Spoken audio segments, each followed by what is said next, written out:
Hello, this is the RPG Crawler, and welcome back to Pillars of Eternity 2 Deadfire. We're on Okaizo. Well, just upgraded all my weapons. I'm going to try and get in here and figure out what's going on here. This may be the last episode, I don't know. I don't know how big Okaizo is. It's pretty big. Okay, there's the Grand Promenade, Morgwith, and Andra's Spire. I guess we've got three things. If there's going to be a series of boss fights, it's going to be par for the course for this game, honestly. But I don't know. I have not looked up this part of the game at all. So, got a storm going around. It's even scarier than in my dreams. Disable the storm. Staying in the city would be suicide while the relentless storm rages on. Erosion softened the bronze features, giving the proud statue a brooding air. A furious storm obscures the sprawling city below, but you can make out the shape of distant spires reaching up from the flooded ruins. Spirit winds tug on your soul with insistence, like a stern hand trying to pull a cloak from your back. You recall the last time you encountered a Biowac. It feels a lifetime ago. So here we are. You look at those who accompanied you this far, who risked everything to face the confrontation ahead. Something on your mind, Jody? We gonna do this or what? Jody licks her chapped lips, dark eyes narrowing as she takes in the sight of the ancient city's ruins. Raised high, her lantern casts hard shadows over the plains of her face. We've made it this far, yet we're still alive. Might as well square off with my god before our luck runs dry. Alright. No matter what happens. If we survive this... No, never mind. I'll tell you after. I'll hold you to that. Alright. Think we can reason with him? It didn't work so good at Mogren's teeth, now. But sure, we can try to sway my god's will again. Well, if anyone could do it, I reckon it'd be you. Yeah. Tell me, Watcher, can there be a god of light and birth if souls themselves can no longer be reborn? She points her lantern towards the shattered ruins in the distance. Ukaizo's broken bones. I thought it'd be different how it turned out, but I couldn't dream of any other way. Jody sets her jaw, grin. Now then, shall we go face my god for one last time? Find out what it is we can or can't do in these end times. Whether Sounds like a we're meant plan. to wither or thrive. Yep, let's go. Consider me your second shadow. Jody thumbs the copper cage of her lantern in a subconscious attempt to reassure herself. Seraphim, you look troubled. Hands on his hips, an expression grim as Seraphim shakes his head. I look back, and I ain't but half sure how we got ourselves here, Cap. On a boat. I've half a mind to be giving a damn things up. Working with a Juana. It ain't the course I'd have charted. But that don't mean your compass be broke neither. He sighs and scratches the back of his head. I certainly ain't thrilled about shooting up the lads and lasses of the Principe. They ain't perfect by any swabby sorry count. But they be family all the same. They attacked me first, Not that I were Seraphim. aiming to sink all them Juana fry sober and twice again. Fucking shame that. Yeah, I mean... I guess you gotta make some sacrifices when you come up to the end of the world. Probably a lesson to be learned there. Couldn't say what though. Well, don't think about it too hard, Seraphim. Alright, here we are, Takehu. How does it feel? I am thinking that Eothas has come this far, and he will not wait on you before he finishes what he started. Takehu regards you with a raised brow and a cautious smile. If he shatters what is sat in the heart of Ukaizo, this action will ripple beyond the Deadfire, Just grab him. beyond life as we know it. The Hawana could use a change, an upset, something that gets them working together. History has shown that we thrive in adversity. Yep. He turns to face his surroundings, struggling to take everything at once. The land of my mothers, as real as anything that rises up from the bed of the sea. Also, smaller than I expected. I mean, it had to be hidden, right? That's how an exhausted laugh. This should be as interesting as the last time I confronted a god-possessed Adra Colossus. Shrugging, Takehu gestures ahead. Let's be off. Come, Captain. We have not a moment to lose. Okay. Let's see if I remember to cut out the part where I almost choke on the very candy that I picked up. Alright. I'm recording this like the day before Halloween. This beats the Dark Cupboard, Facini? Vecino? Hey, you make a compelling point. If I must choose between unending drudgery and a certain, if interesting, death, I might just pick death. Ecosi if I don't leave an optimistic impression. I am glad to have come this far with you, Casita. I'm actually glad to have you, Vecino. Our chances of survival are as high as they are ever likely to be. May that give us the courage we need to take the next step forward. Excuse me.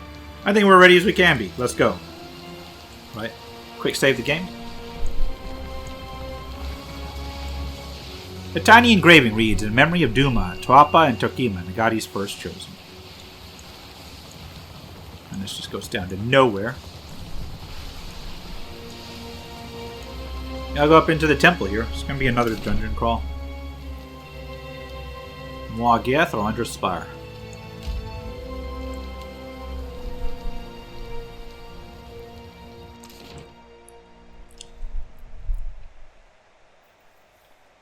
Alright. This looks dangerous. This gotta be what's generating the storm. Leave it to me.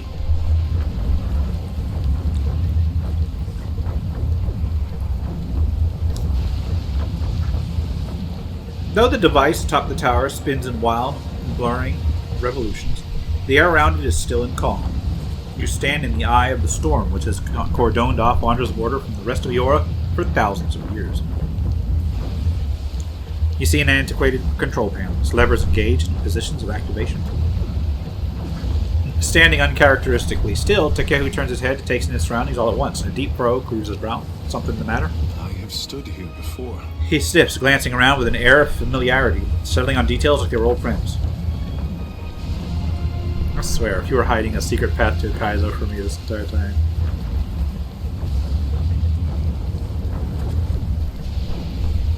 He chuckles at you, brushing the matter aside. As a boy, I dreamed of a tower made of water. I stood at the pinnacle and made obeisance to Mother Ngati. This tower, this view. Maybe Ngati was trying to tell you something? Kara, just so. Takehu nods, weighing the matter with care. Ngati's covenant, the first form of water shaping. It is here, waiting for me. He glances up to the spinning machinery with a mixture of apprehension and wonder. Beyond the machinery itself, Takehu seems to be focusing on the storm, or merely the empty air. He shakes his head when he takes note of your attention. I can feel it all around this place. The ones who built these machines used our connection to Ngati against us. These storms are a perversion of my art, an expression of beauty as a weapon. Do whatever you need to, Takehu. So beautiful. But look what they have done. He with reaches you. a shaking hand up to the storm, curling his fingers as if to grasp at something. He covers his heart with one hand and lowers his head, muttering a slow and fervent prayer. From the broiling madness of the storm, a single drop of water lands on Takehu's brow, running down his cheek like a tear. Takehu wipes his eyes with his thumb. He pauses to stare down his hand as if seeing it for the first time. You alright? I remember. He clenches his hands into fists. The storm surges around you as the winds pick up speed. Takehu's head snaps back and his eyes squeeze shut in agony. Ecstasy or both. He rouses at last, shaking a few droplets of moisture from his hair. I am the tremor that inspires the tidal wave. The pebble that calls the avalanche. Mother! Your son has found his birthright where you left it! Takehu raises his fist to the sky and lets out an uproarious laugh. Eventually, he shifts his focus over to you. My people never doubted that Ngati's chosen would find our ancient gift. Kara, I did not share their confidence until now. I am ready, Watcher. Let us finish what we started. He nods to you, resolved and wearing a fierce grin. A deep percussion shakes the tower by its roots. Somewhere in the obscurity of the storm, Eothas rears back his fist to deliver a mighty blow. The control panel has weathered the millennia better than the rest of the city. A layer of dust covers its elegant glass. How? You've got all kinds of storms rolling down. A layer of dust covers its elegant glass tubes and engraved copper levers, which appear both intact and fully functional. Deactivate the machine. Grip the large levers and bring it to its starting position. The vibration of machinery gradually slows, and the turbulent winds grow calm.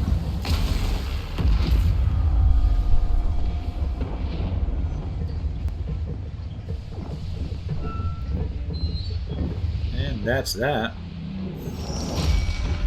I got to confront The Eothas. machine controlling the storm winds down. The clattering of its machinery settles into a low whir and then, at last, hiccups to a halt. Beyond the tower, the black, roiling clouds of Andra's mortar roll away from the ancient city of Ukaizo, with only a tired sigh of wind to see them off. And on that last breath of wind comes to you a familiar sound. The ring of a bell. The bell's ringing is soft. Oh, great. Here's the Not Barath the clangor calling and in. torrent you've grown used to. It calls to your soul, and your soul yearns to follow it. Your soul flees from your body and into the beyond, chasing that sound. It leads you at last to Barath's realm, to that cold platform and room of endless doors. Watcher, your journey nears its conclusion. The pallid knight stands before you, her gaunt face impassive. Let's make this quick. I've got an engagement with a living statue, and I don't want to be late. You rush headlong toward the end. Do you ever pause to consider where it is you are headed? Back to my damn castle, hopefully. Soon you will confront Eothas for what will likely be the final time. And you will do so as the Herald of Barath, the only creature on the face of Eora to whom he will listen. Remember that. The pallid knight inclines her head to you, black hair hanging lank in her face. She steps back and cedes the floor to Helia with a small, resigned sigh. If Eothas truly intends to go through with his mad plan to destroy the wheel, a generation's worth of souls will be trapped in the in-between. So many would suffer. How can Eothas be so cruel? He cannot just abandon them. Eothas must help the Kith find a quick solution. Okay. Abaddon strides forward. Eothas thrust this crisis on the Kith. They did not bring it upon themselves. Their only mistake was entrusting us to watch over them. Who will help them rebuild their world now?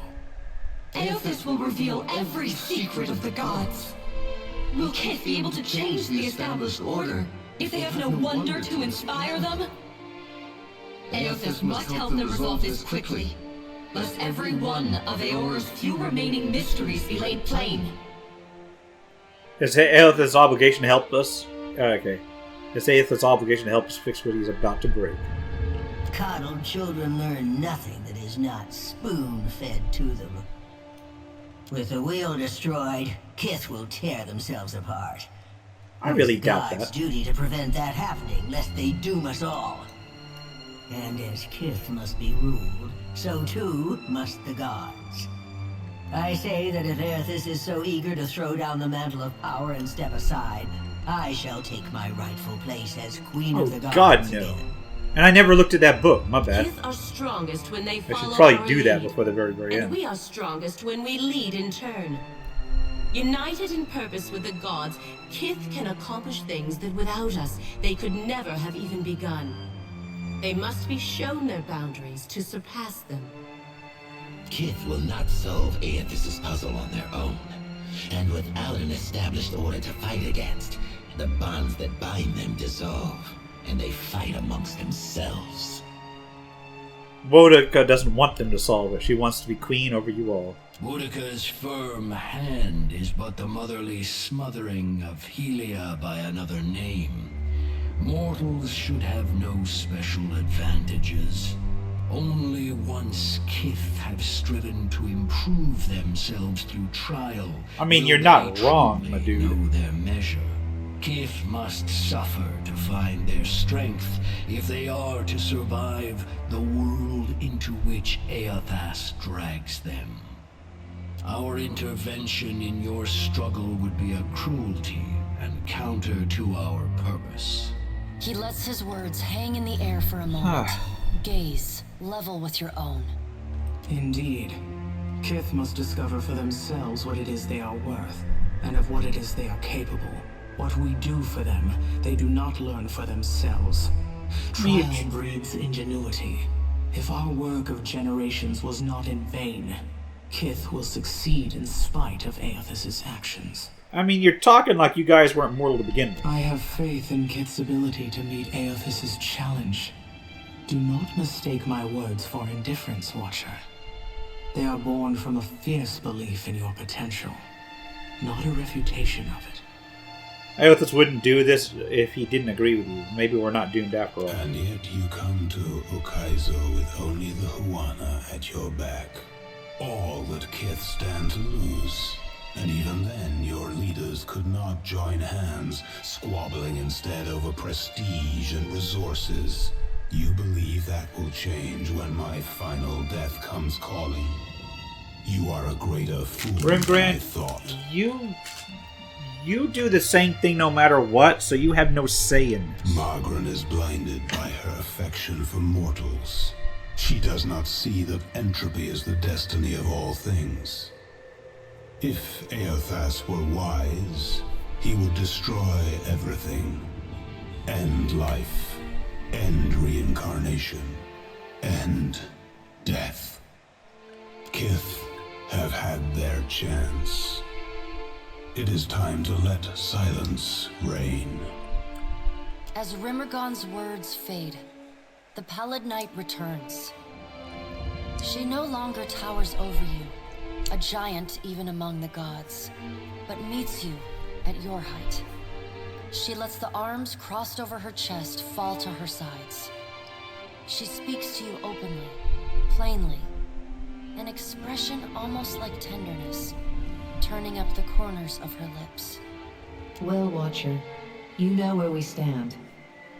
What do you believe? Alright. True change, lasting change. It demands sacrifice. The coming days will be hard, but we will be the better for it. The gods did what they could. We'll take it from here. I only suggest that you walk into this future with eyes wide, Watcher. The mantle of responsibility is a heavy one, broad though Kith's shoulders may be. Now the time has come for us to part, Watcher. I laid upon you a difficult duty, and you have discharged it well. You will be free of it in time, but not now. You have work to do yet. You are no stranger to hard choices. You killed Theos, and when his soul was laid bare before you, you chose to return it to the wheel. You made his memory his penance. Remember the strength it took to make that choice, and know that you alone may sway Eothas now. When you stand before him, choose your words carefully. I mean, quick save before I The talk gods to him. depart one by one in brooding silence. A solitary figure remains perfectly still until the last of her colleagues is out of earshot. You know what, Aka? You annoy me. Peers down at you, a triumphant grin splitting her weathered features. Bareth is a fool if she thinks I'll let her enjoy the last word. You were trusted with a heavy responsibility, Watcher. Speaking for mortals, and representing their interests in the future to come. Indeed, did my choices teach you anything about us? You weren't wrong to trust the Huana. They built their society to last. But that hasn't stopped their tribes from buckling under the pressure of foreign occupation. How many of her people did Queen Onakaze imperil while she placated her enemies? How close did her simpleton brother come to drawing his weapon at every negotiation? Then there's the deplorable incident at the powder house. Yeah, that kind of sucked, but oh well. Yet, they have earned your confidence in a gamble that could decide the fate of all mortals. Why is that? Whether against outsiders or gods, they know how to come together against a shared threat. I just wanted some war canoes flanking Defiant on the high seas. Consider my curiosity appeased. Do the come together against a threat.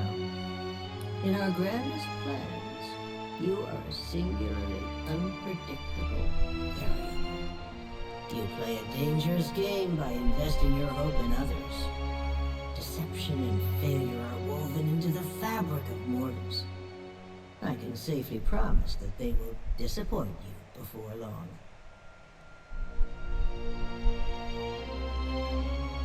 I intend to see that promise broken. Whatever happens, we can face it together without you, if necessary. I look forward to watching the bright cheer fade from your eyes under cold, unforgiving reality. Whether you heeded my wisdom or not, everything you've done to get this far has informed our view of mortal kind. I hope you're satisfied with your performance. We've learned much from each other. Did I make a difference? Are mortals ready to their own destiny? Nothing could convince me that mortals are equipped to steward their future.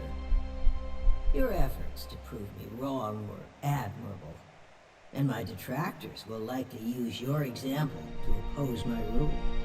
The Huana may reign over this archipelago for now. Eora is vaster than they know. A difficult road lies ahead of me. Your alliances have made proving my argument an uphill battle. Well done, I suppose. Yeah. Well, Eothas will no doubt have a sunny outlook on mortals and their chances of success. He already has everything he wants, so go and listen to his empty-headed idealism. The rest of us will be sharpening our blades, preparing for the future he lays out for us.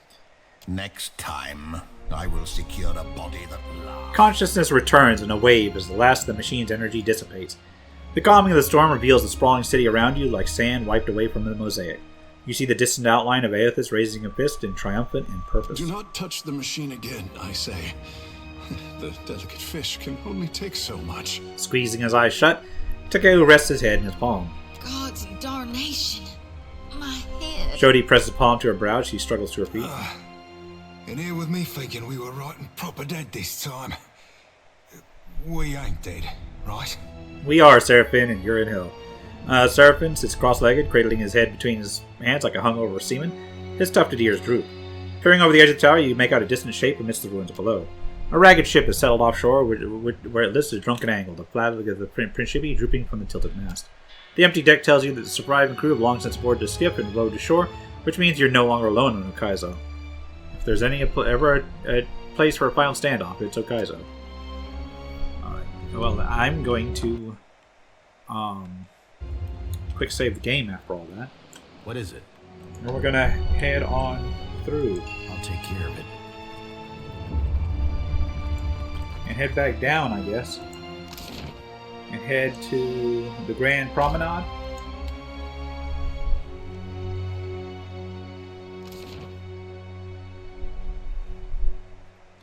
Call this fine Ediran mead. So now it comes to this, amigos. Tugging on the frilled cuffs of his sleeves, Captain Ferrante strolls confidently forward. With a flick of his hand, he signals to the posse of well-armed pirates behind him. You think to steal my golden dream, but I will not allow it to happen. He embellishes an aristocratic bow as he draws arms against you. My gratitude is yours for disabling the storms. It seems I did not require Ivan's ship to reach Okaizo in the end. Can't we make a deal? Not on your soul. I have waited for this casita for far too long. Until the next life? Nor perhaps not, considering. Okay. So let's see. What we're going to do is we are going to start off with a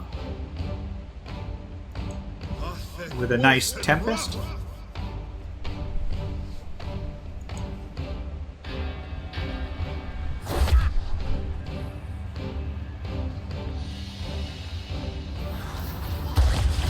And if they all gather there, they're all going to gather in a clump, right?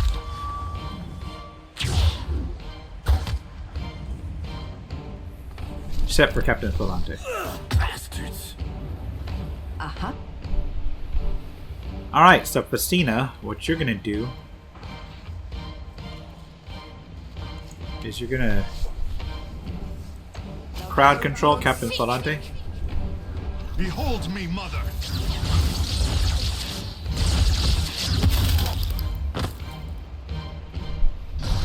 Oh my god, I just melted his crew. Yeah. Okay, Captain Ferrante is in a temporal cocoon. We're going to take this opportunity to Pop a tentacle. And we will go ahead.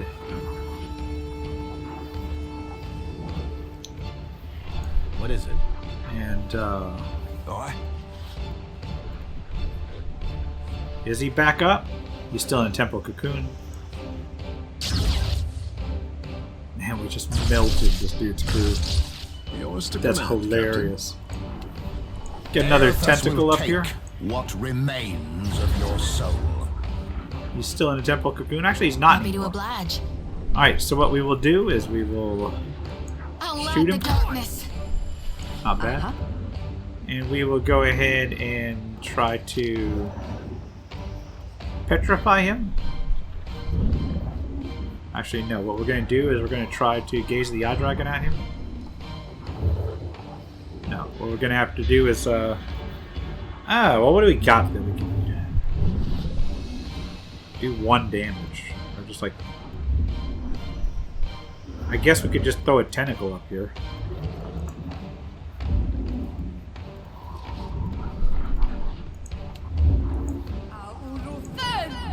Alright, Vine. We'll grab him. Alright. Lashing Vine, popping up. You, Vine, are going to grab him. Grazed. Grasping Tentacle. I didn't think you had the nerve. Alright. RPG Crawler, you want to do something? Yes? RPG Crawler, you're going to come back here. And you are going to attempt to start melting his skin. Seraphim, do you have something like a disintegrate? Takehu, you want to just attack him? Your bones will feed the land. That's not bad, damn. Something you need? Festina. Go ahead and just attack him. Disintegration. Boom. Man, I almost feel bad for him. Except I did offer to talk to him, and well, we'll see what happens. Of course. I'll see it. Let's grab all of that. And I guess we got to go down here.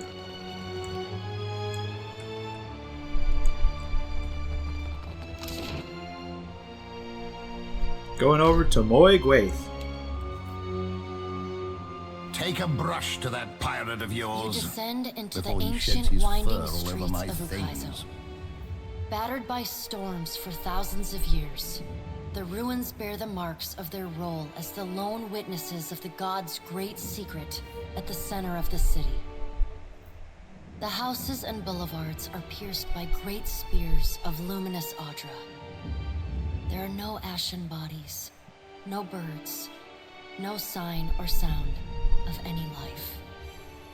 But with every step, the rhythmic pounding in the distance draws nearer. Soon, you can feel the vibration traveling up your spine. It's Eothas As you just approach punching the that thing like a center of the windshield. city, the weathered architecture gives way to more luminous Audra, piercing the ruins, eventually overtaking them entirely. Cresting the top of a fallen tower, you finally get a clear view of Eothas. He stands, legs astride, next to a great stone monument ringed with 11 cavernous alcoves. All but 3 hold a gargantuan skeleton, bones scrubbed clean by the city's storms. That's odd. An immense Angwithan machine floats above the monument, suspended by invisible energy emanating from a well of light beneath it. Great brass rings spin around a core of metal and Audra at the machine's center. Periodically, Eothas's massive arms swing back. The movement alone is enough to draw great gusts of wind toward him. When they come down on the machine, the impacts are accompanied by eruptions of electricity, fire, and smoke. The hundreds of luminous Audra pillars across Ukaizo sympathetically dim in a rippling wave that spreads out from the machine. The only safe route to the god is a steep ascent along a monstrous pillar of luminous Audra. Intertwined with fragments of Ukaizo's ruins that it has carried through the centuries. The pillar bends in a long arc, towering above the machine.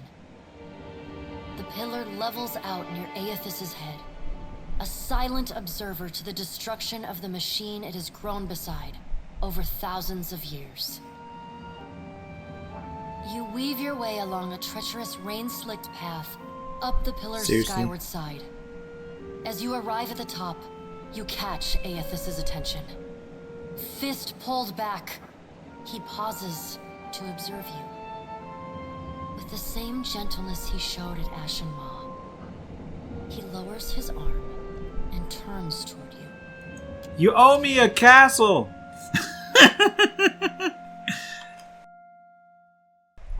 Strange to see Ukaizo in this way. It may be hard to picture, but this city was once full of life.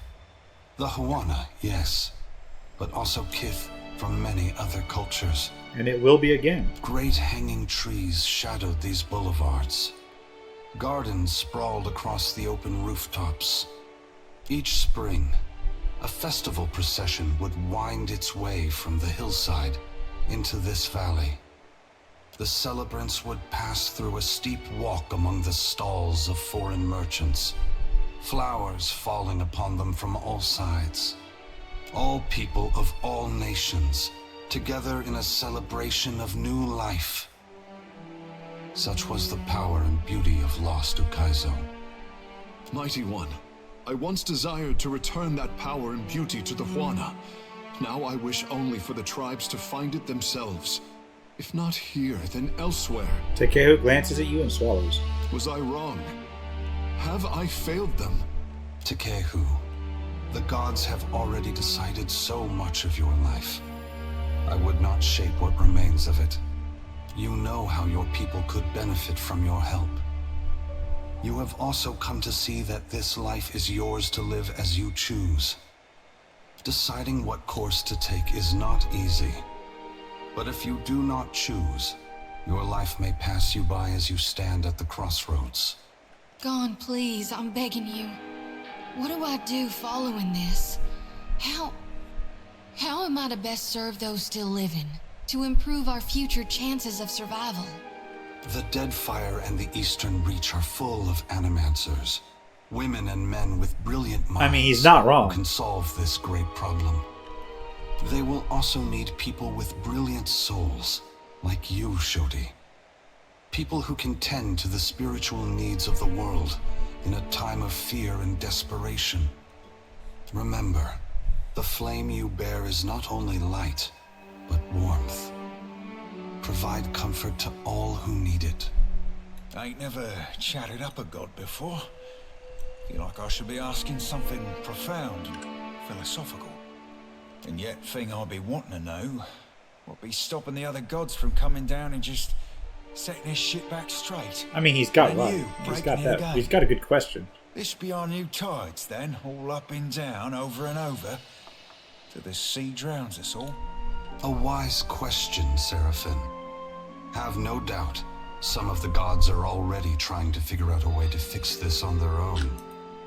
It is not beyond their capabilities. After all, we made these machines with the Huana many years ago. But it is not something they can do easily. Not without mortal assistance. It will be for mortals to decide if they should receive it. But what of you, Watcher? Why have you followed me? Have you come to bear witness to the breaking of the wheel? You owe me a castle. Mortals are going to need a head start on things to prevent the gods from reestablishing control. You need to inspire them. Mortals are already inspired.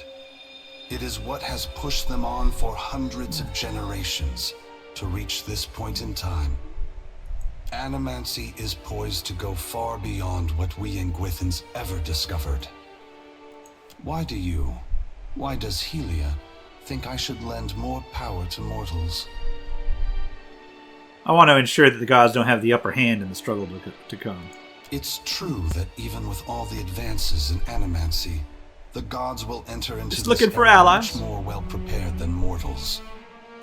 From where should mortals draw their inspiration? They should look to the future. Their imagination and inventive spirit should guide them. Very well, Watcher. I will ensure that mortals are inspired by my passing, that my power not be expended in vain. Indulge me in a moment's curiosity. There is something I wish to know about Eora, about Kith, that I can only learn through your eyes. What could I know that you don't? You followed me all this way, dodging an armada, navigating an impenetrable wall of storms, voyaging across uncharted seas, with the machinations of gods echoing in your ears, all the while trusting in the institutions of Kith to get you this far, and earning their trust in turn. Whatever else happens this day, that much is remarkable. I believe that mortals possess the strength to collaborate and shape a future of their own design. Not all of my brothers and sisters agree. By relying on others and coming together in a time of crisis, you illustrate my point. The gods will witness you and question their assumptions about how responsible, empathetic, and sophisticated mortals can be. What inspired your decision, Watcher? Did the choice echo your foundational beliefs? Or were you influenced by observation? Alright. I wanted to prove Boudica wrong. She thinks mortal cooperation is destined to fail. Boudica has been especially active since the downfall of her favorite operative. Have you ever considered that she is mentoring his replacement? That is a troubling thought. My brothers and sisters never act when the gains are strictly short-term. If Boudica's shadow has fallen upon you, that can only mean she recognizes your potential to further her ambition. You feel searing heat radiate from Boudica's restored crown, but a moment later it cools. I thank you for your perspective. Yours is not the only opinion that concerns me, but for the moment, it offers much to consider. All I ever wanted for mortals was growth, transformation. Once, my brothers and sisters shared this goal. Oh, and you still owe me a castle. Some have forgotten themselves. I think I could take Ukaizo. Yeah. Others have make a succumbed castle to here. apathy. It brings me great sorrow that crisis is the only way to set the future in motion. Would that I could pass the responsibility of heralding your darkest hour to another. Never forget that trust and coordination between mortals brought you to this place. Your future is built on a foundation of hope, and you have laid the Thanks for the first lesson. stone. What happens next? I must attend to my final work now. I cannot delay any longer. You have carried a heavy burden across the Deadfire, Watcher. Before I go, I would rid you of it. What burden is that? No sooner have Eothas' words entered your mind than you hear one final dissonant ring of the chime within you, then silence. The knot that formed when the pallid knight first addressed you is in the beyond is now gone. You are free now. As free Thank as any you. of us can be. Many will come to you for help in the years ahead. Animancers, priests, even the gods themselves. I have great hope for you. But always remember that your future is for you to decide. Use your freedom well. Alright. Eothas squares himself to the machine. As you move I was to expecting a safe big fight, distance, but he draws apparently not. his fist back and resumes his assault. The blows rain down with increased fervor, but the machine perseveres in spite of his efforts. Spreading his arms wide, Eothas draws power from the luminous Audra clustered around the valley. The energy courses through his body, limbs overflowing with intense light and waves of heat. He returns to his task, each strike bringing with it the sound of cracking stone and twisting metal, the flickering of luminous Adra across Ukaizo. As the ancient machine finally begins to succumb to his strength, so too does Eothas' body, built to withstand the passage of thousands of years. The great Adra statue has finally been pushed beyond its limits. Cracks appear along the hands, then race up the arms. Eothas does not slow his assault, but continues unabated. Is it gonna explode? Its brass rings twisted. The machine spins erratically but withstands the relentless barrage. Eothas stands astride it and pummels the base of the machine. Soul energy begins to flare out from the machine's heart, warping the air with the intense heat. Eothas drives his right fist into the machine's center, the core of metal and Adra. The god lets out a deafening shout, something between a cry of anguish and a roar of exultation. You see Eothas' arm shatter upward from his hand through his elbow. A flash of light and heat bursts from the core, accompanied by a cacophony of destruction. The moment passes as Eothas' shout echoes throughout the valley. Your eyes begin to recover. The god's work is accomplished. The great machine of Ukaizo has been destroyed. The wheel has been unmade. Alright, so is that the end? As Eothas' voice fades, the enormity of what you've accomplished sinks in. You have confronted a god. You have rediscovered the ancient city where the wheel was forged, and you have seen the wheel shattered.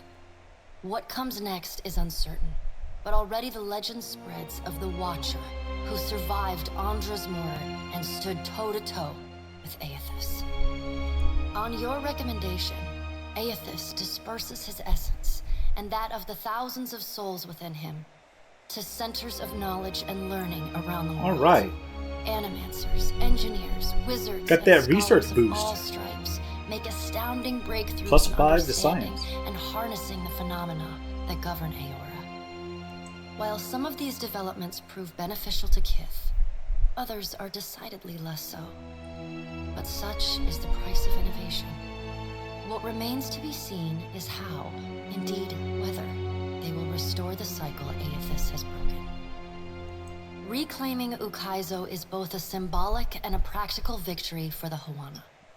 The ancient city is a potent reminder of their people's ancient glory, and it promises to be a much more easily defensible capital, especially with the storm controls of Andra's Spire close at hand.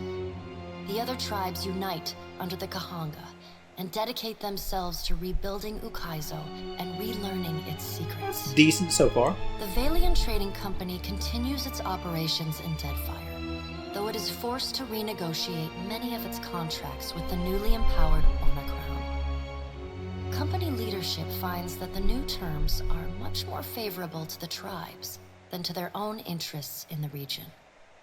Due to these changes, the Valian Trading Company eventually withdraws most of its people from Deadfire. The Royal Deadfire Company is allowed to continue trading in the archipelago, though they are forced to submit most of their outposts and fortifications to Huana leadership. The storms across the Rauatayan mainland subside along with those of Andra's mortar. However, Rauatai regards this respite with a wary eye, ever mindful that the machinery at Andra's Spire remains under their foes' control. The battle at Andra's mortar leaves the fleet of the Principe Sen Patrena in shambles. Thus sundered, they fight among each other. Especially when their leader got melted by them. Squabbling bands of pirates. They continue to harass unguarded merchant vessels, but they are fit for little more. Gone are the dreams of empire and the hunger for primacy. The mysterious deaths of Governor Clario and Storm Speaker Ikawa provoke hostilities between the Valian settlers and the Huawan residents. What starts with angry words escalates, to retaliatory killings as each side blames the other. By the time anyone bothers to question the strange coincidences surrounding their deaths, including reports of a cloaked Omawi woman seen in both the port and the village, both sides have gone. That's all from Maya's questline. The conflict eventually draws the attention of Queen Onekaza, who sends a contingent of warriors to drive the remaining Valians from the island. Port Mage becomes a cautionary tale for outsiders who would abuse the hospitality of the Huana tribes. As the balance of power changes in Deadfire, so too does Nekataka transform. Though the Kahanga monarchy it's gonna be long. It's gonna talk about every single island. Nekataka continues to be a busy and important city. The Kahanga leadership takes responsibility for the welfare of the Riparu. So all in all, the balance is good so far. What was once a den of crime, poverty, and illness slowly becomes a quiet haven for the Riparu. Ukaizo reveals more about the ancient art of water shaping than the guild could have hoped to learn in another century of work. With this new knowledge, water shapers across the archipelago wield the currents and bend the waves for the pleasure and benefit of the new Huana nation. Your brief encounter with Letharn proves deeply influential for the children of the Dawnstars. Really now. Plagued with nightmares and haunted by the deaths at Hesango, Letharn begins questioning his faith in Eothas. At first, his fellow Dawnstars chide him. But that changes as word of Eothas' deeds at Ukaizo spreads. I mean, if he didn't want your What worship. business have they worshipping a god who denied his own legitimacy? The faith of the children of the Dawnstars fades, but their commitment to the people of Deadfire does not. They continue feeding, healing, and helping the neediest, just as they have for decades. It is no longer a holy mission, but it is a mission all the same. Ruanu, the chieftain of Huana at Tikawara, dies mysteriously. The tribe finds his body washed up on the same beach where Anaharu challenged him to the trial of waves. Some blame Anaharu's vengeful spirit. Others see it as Ngati's final judgment. And a few speak of a strange man seen lingering in the village. The leaderless tribe eventually scatters. Some head to Nekataka, while others seek out the Wahaki. Find them all dead. My bad. Ships continue to disappear at the southeastern fringe of the archipelago, and stories circulate of a colony of vampires and Oh, I never found that area. Cruise. The queen soon sends a contingent of her bravest warriors. My bad, and I never dealt with that area. The dragon, Neraskirlas, no longer passes between Eora and the White Void, and the dead flow slowly breaks apart, exposing the temple long frozen within. Vatnir tries to hold the Harbingers of Dusk together, and for a time succeeds. The group resettles within and around the temple, vowing to protect it. Eventually, however, Remergon's godlike falters, and his followers sacrifice. You should have got out of there, Vatnir. The temple of Remergon you weren't built for that. into disrepair, home only to madmen and monsters. In a super dungeon. Investing the Beast of Winter, you earned the Death God's mercy rather than his enmity. The deity remains characteristically unforthcoming about his decision, and you're left to wonder whether in doing battle with him in the White Void, you somehow furthered his apocalyptic ambitions. Once repaired, the Adra at the primal island of Kazuwari again pulses with the flow of soul essence between the here and the beyond. The feral life on the island flourishes. The jungles and there's gonna be another long episode as a result. I didn't realize it'd just go into all settlement this. And exploration alike. The faces of the hunt continue to rule the Crucible and Galawains, or rather, Tawamawai's name. The trials summoned by the statue grow deadlier with each season, until only those rare few willing to brave the gravest of dangers seek out the bloody ordeals of Kazuwari. Like the other souls following in your wake, Muatu eventually yearns to move on to the beyond. And I broke the wheel though, so it's gone. Stymied by Eothas' actions, Yeah. however, he settles on returning to Kazuari, where he joins the choir of souls that echo throughout the Crucible. Slain by your hand, the Titan of Wal poses little further threat to Eora. As the corpse decays, it putrefies into a massive nest of hungry fungal monstrosities. Vessels that anchor off the shores of the Black Isles tend to go missing, only to turn up shipwrecked months or even years later against distant shores. With time, I guess that's a the good body ending. collapses upon itself, and the Black Isles finally implode. Though your adventures alter the destiny of Eora and the balance of power in Deadfire, they also leave a lasting mark Okay, so what on happened those to who my travel at companions? your What happened side. to my companions?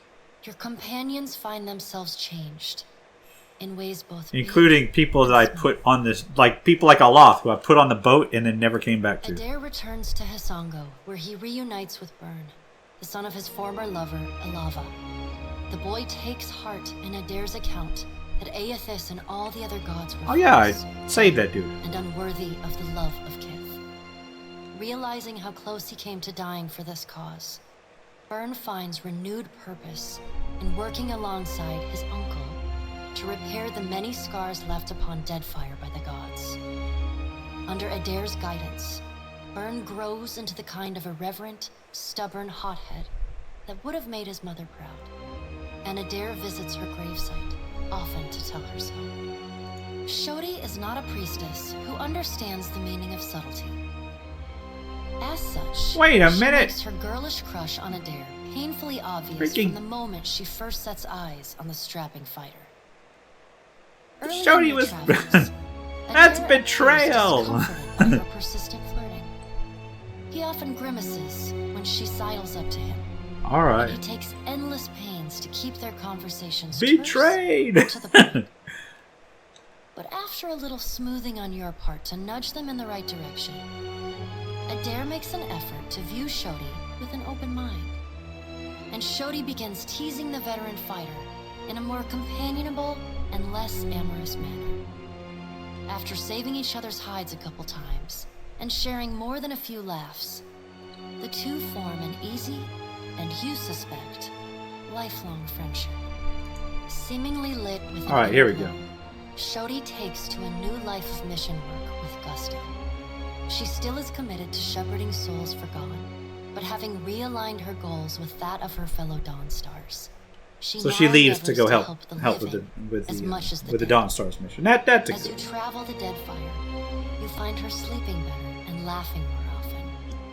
When the time comes for her to return to her temple in Negataka, it's with a clear wistfulness and much lip-biting on her part.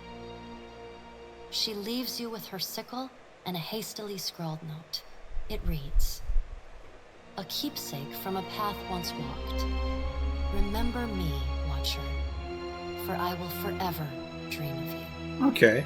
Though the two of you no longer travel together, Shodi holds fast to the memory of you in her heart, remaining your fierce and doting girlfriend, faithful even in her absence. Well, that much is good. You receive a missive for every day apart, though they often arrive in a single bundle some weeks or months past. In them, she writes of how she misses you, how you are like a fire that burns inside her, how one day surely you will be reunited again.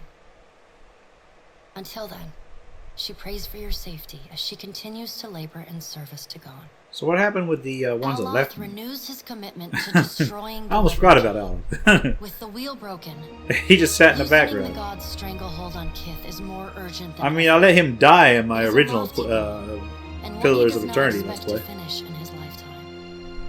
But if there's one thing he's learned from the Watcher, it's that a single person can change the world. You let Romaro go, and the former pirate ostensibly set sail for the trade lanes of the Eastern Reach, the Edir Empire, Old Valia, and the Republics. For the remainder of your time together, Seraphon seems, if not exactly happy, at least contented with the outcome of your confrontation with his former mentor at Sayuka. And yet, when the two of you part, Seraphin seems emboldened, invigorated by a new sense of purpose. He buys you a drink, toasts to the Deadfire, says let's see if we can make something worth a shit out of what's left of these Principe swabs, and sets sail the next morning. Well, good luck, Seraphim. In the years to follow, rumors occasionally reach you of the Blue Orlan pirate of the Deadfire, a privateer captain as keen to free slaves or fight for an influence as he is to plunder and pillage. After reporting back to her superiors for the Watcher's actions against the Valian Trading Company, Palagina is rewarded with reassignment home to the Valian Republics. She spends the next several years as the head of the household guard for the Duke of Ancense. So I guess that is kind of a She is often lauded for kind of a good courage ending and for her. loyalty. Even with all of the praise, there's still times when she cannot help but feel she could have had more influence on what transpired in the Deadfire. Palagina renews her relationship with Giacomo, corresponding with him regularly, and even meeting with the old Animenser once or twice a year. Though she does not understand the intricate I mean, this details ending of his does go research, on a bit long, but she reads his letters and responds. it's interesting to with see what happened to enthusiasm. her. Her brothers and even the dukes themselves note that Palagina's demeanor is always warmer on the days when she receives a letter. Rumors even spread that some of the brothers have seen her smile. Time away from the Navy gives And Maya Rua some perspective Maya, on how Rauatak tell me you had a conducted good the Deadfire occupation. No sooner does she return to active duty than she voices her frustrations over some of the more underhanded tactics she witnessed and carried out in the name of the homeland. Her voice carries all the way to the Ranganui, who reminds his admirals that battles are won by superior tactics, but war is a battle of precedent, and winning is not always a victory. The people listen. Hopefully Though she'll Maya's have cleaned covert things up a bit. assignment in the Deadfire is considered a success. Few claim knowledge of it or openly congratulate her. She receives no praise beyond knowing glances or the occasional raised tankard from her countrymen. She never responds. She looks forward to seeing her brother again. So does Ashiza. Tekehu distances himself from the problems of the Tekehu, Deadfire, coming toward the end. giving the tribes a reprieve from godlike omens. Ngati's silence speaks volumes. The Huana grow to rely on each other, paving a new way forward divorced from their traditions. Soon after his departure from Nekataka, sailors report of mountainous water sculptures rising from the open sea, entrancing and salacious. These works are celebrated everywhere, from the brothel. So it sounds like Takehu did well enough for himself the too. identity of the artist Ended up becoming an artist. remains an open question. An anonymous Farewell one. is short and cordial. Nothing further needs to be said, and you wish each other well. Takehu does not look back. The sea feels restless in his absence. Your pursuit of Eothas and your journey to Ukaizo signal the end of forces that have shaped the So, lives did I get a of men castle? in the course of nations. Or something. The cycle of reincarnation has been broken. The storms of Andra's mortar have calmed. Yet each ending promises a new beginning. As the sun rises over Ukaizo, Kith turn their gaze eastward, wondering at what lies beyond, and at the world they will fashion for themselves. As the Watcher of Cadnua and the former Herald of Bareth, you return to your ship and begin the long journey home. You hope for calm weather. And it looks like that's that. So, did I like that game? That was a bad game to choose as a long-form Let's Play, just because of those couple DLCs. I enjoyed the base game. I especially enjoyed the first part, where it was mostly just wandering around from island to island. The storyline was... I have to admit, the storyline I liked a little bit better than the first Pillars of Eternity. Some people may disagree, but I particularly liked it. I liked the Forgotten Sanctum DLC. that was fun. Even if the last battle was a little bit dragging, I enjoyed the Seeker Slayer Survivor, but not as something that's kind of like something I would have played like after the game was done, and I just liked fighting things. And then the Beast of Winter, it was okay. I had a problem with the bugs in it. That was the problem I had with that one. It was overall a decent time. Not a terrible game. Pretty solid game. I want to say it, but it's not the greatest of games. I want to say this is a solid upper middling kind of game. And with that, I'm going to call it here. This has been the RPG Crawler with Pillars of Eternity 2 Deadfire. As I said, this is probably going to be my last Let's Play on this channel, at least for some considerable time. I might do a little mini one here or there, but if you're looking for more Let's Plays, look at my secondary channel at RPG Crawler Plays. Until next time, take care and goodbye.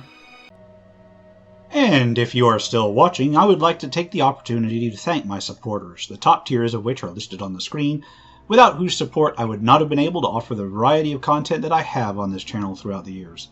If you're feeling particularly generous and would like to join them, you can support the channel. There are a variety of options to do so. I have a Patreon, a Subscribestar, as well as channel memberships enabled.